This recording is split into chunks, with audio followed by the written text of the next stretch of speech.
В ресторане на окраине Будапешта стоял привычный шум, звон бокалов, смех, запах вина и жареного мяса.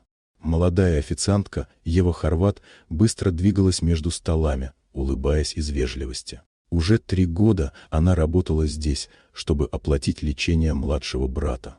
У окна сидела компания богатых мужчин, громкие, самоуверенные, пьяные. Они чувствовали себя хозяевами зала. Один из них, блондин в белом пиджаке, окликнул Еву и, ухмыляясь, стал отпускать пошлые шутки. Она старалась не реагировать, но когда попыталась уйти, он схватил ее за руку. Смех за столом стал громче. Кто-то достал машинку для стрижки, оставленную парикмахером у стойки бара. «Расслабься, это просто игра», — сказал блондин, включая устройство. Первый клок волос упал на пол. Ева застыла, не крича, лишь слезы катились по щекам. Смех, вспышки телефонов, запах алкоголя — все смешалось в один кошмар. Когда все закончилось, она стояла бледная, с опущенной головой, почти без волос.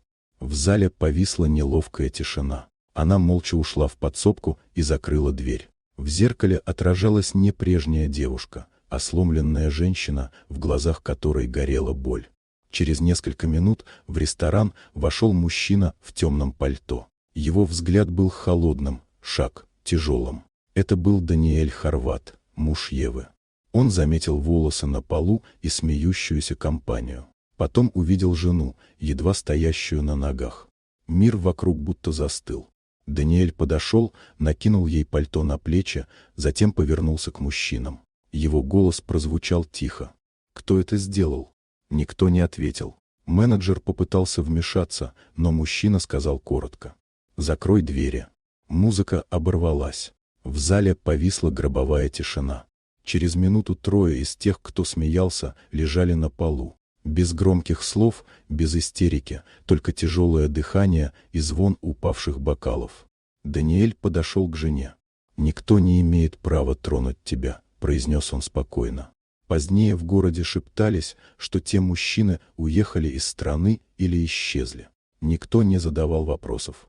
Через несколько дней Ева сидела дома перед зеркалом, проводя рукой по коротким волосам. Рядом стоял Даниэль.